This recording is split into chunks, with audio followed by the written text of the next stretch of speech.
নমস্কার, পুনরায় আপনাদের সামনে ডক্টর পণ্ডিত আচার্য মিঠুন শাস্ত্রী বা অঘরিতারা বৈদন। অলরেডি আমাদের হিন্দু মান্যতা অনুসারে পিতৃপক্ষ অলরেডি সামনে চলে এসেছে।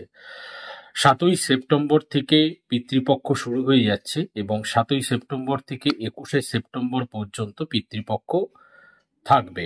অর্থাৎ ২১ তারিখে যে অমাবস্যা আছে, যে সর্বপিতৃপক্ষের যে অমাবস্যা, সেই অমাবস্যায় পিতৃপক্ষ শেষ হবে।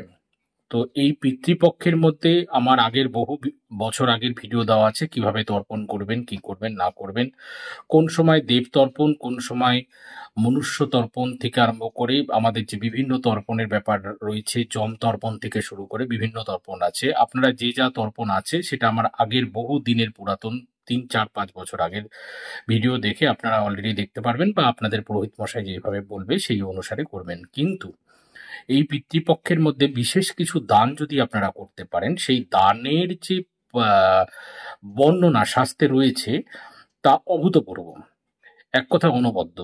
অর্থাৎ এই পিতৃপক্ষে যে কটি দানের কথা আমি বলবো, এই কটি দান যদি আপনারা কোনোভাবে ব্রাহ্মণকে যদি আপনারা করতে পারেন, বেদপাঠী ব্রাহ্মণ হলে সবচেয়ে ভালো। বেদপাঠী ব্রাহ্মণ যদি নাও পাওয়া যায়, তাহলে আপনাদের যে কুলপুরোহিত রয়েছে, সেই কুলপুরোহিত বা কোনো ব্রাহ্মণকে, পূজারীকে যদি আপনারা দান করেন, তাহলে ডেফিনেট পিতরদের যেমন আশীর্বাদ পাবেন, তেমন কিন্তু আপনাদের অর্থ সংকট থেকে শুরু করে নানাবিধ সমস্যা কিন্তু সমাধান হয়ে থাকে।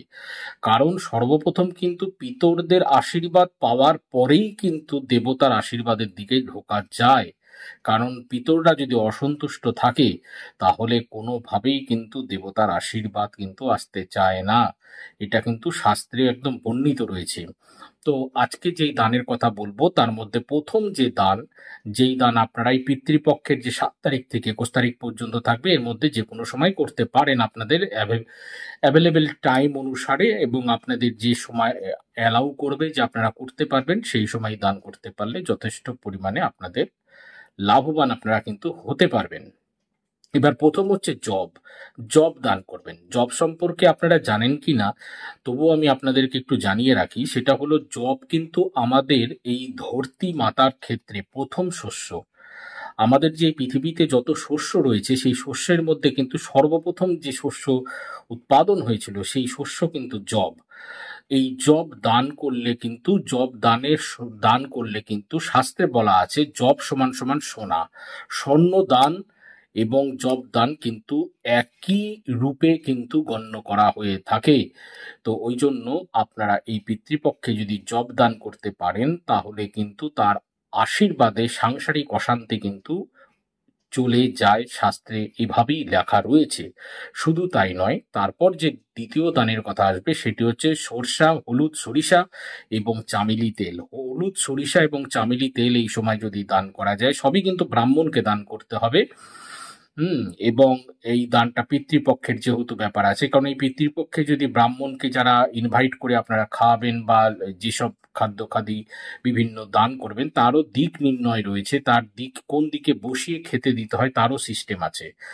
তো আমার আগের ভিডিও দেখবেন, তাহলে সবকিছু জানতে পারবেন। তো সরষা এবং চামেলি তেল, হলুদ সরষা এবং চামেলি তেল যদি দান করতে পারেন, তাহলে ডেফিনেট কিন্তু আর্থিক কষ্ট কিন্তু চলে যায় এবং মানসিক টেনশন দূরীভূত হয়। তারপর যে বিষয়টি দানের মধ্যে আসবে, সেটি হলো কালো তিল। কালো তিল আপনারা কিন্তু দান করবেন, কারণ আপনারা জানেন যে কালো তিল ছাড়া শ্রাদ্ধ কোনো পক্ষেই সম্ভব হয় না। পিতৃপক্ষ মানেই কালো তিলের ব্যাপার প্রথম আগেই চলে আসে, কালো তিল। তারপর দিবেন কুশাসন, মানে কুশের যে আসন হয়, সেই আসন ব্রাহ্মণ দেবতাকে আপনারা একটি দান করবেন। এবং তারপর আপনারা জানেন কিনা, এই কুশাসনের যে কুশ, সেই কুশ কিন্তু হরি মানে শ্রী বিষ্ণুর যে লোমকূপ রয়েছে, সেই লোমের থেকে, মানে রোম থেকে কিন্তু এই কোষের কিন্তু সৃষ্টি। তারপর চলে আসছে চাল।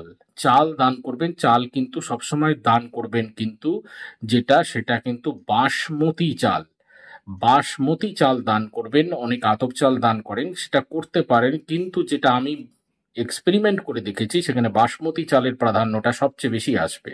বাসমতি চাল আপনারা দান করবেন এবং তারপর যেটা আসবে সেটা হচ্ছে রূপার যে কোনো একটি কোনো কিছু, রূপার কয়েন হতে পারে, রূপার চামচ হতে পারে, রূপার বাটি হতে পারে, যার যেমন পকেট অ্যালাউ করবে, বা রূপার একটি ছোট টুকরা হতে পারে, সেইটি সম্পূর্ণরূপে দান করবেন। তাহলে এ কটি জিনিস দান যেমন করবেন এবং তার পাশে দান করবেন হচ্ছে একটি শ্রীমদ্ ভাগবত পুরাণ অথবা গীতা, এবং তার সঙ্গে দান করবেন দুটি জেনেউ, জেনেউ মানে হচ্ছে পৈতা, দুটো পৈতা দান করবেন এবং একটি গীতা তার সাথে, বা শ্রীমদ্ ভাগবত পুরাণ দান করতে পারেন। আর যদি খুব ভালো হয়, যদি হরিবংশ পুরাণ দান করতে পারেন, খুব বেটার রেজাল্ট পাবেন। এ কটি জিনিস আপনারা ব্রাহ্মণ দেবতাকে এই পিতৃপক্ষের মধ্যে দান করে আপনাদের আর্থিক কষ্ট থেকে শুরু করে সাংসারিক অশান্তি এবং মানসিক যে টার্ময়েল যে রয়েছে, মেন্টাল টার্ময়েল, সেখান থেকে আপনারা কিন্তু পিতরদের আশীর্বাদে সেখান থেকে কিন্তু আপনারা বেরিয়ে আসতে সক্ষম হবেন। তো দেরি না করে পিতৃপক্ষ শুরু হতে হতেই আপনারা এই কাজের সংকল্প আপনাদের নিজেদের মনে মনে আপনারা করে নিন এবং করে এই দান করে আপনারা আপনাদের সংসারে নিয়ে আসুন চরম সুখ এবং শান্তি। আজ অব্দি আজ আর অন্য কোনো কথা নাই। সকলে ভালো থাকুন, সকলকে ভালো থাকতে হবে, কারণ মাঝে করুন। আমি জয় মা।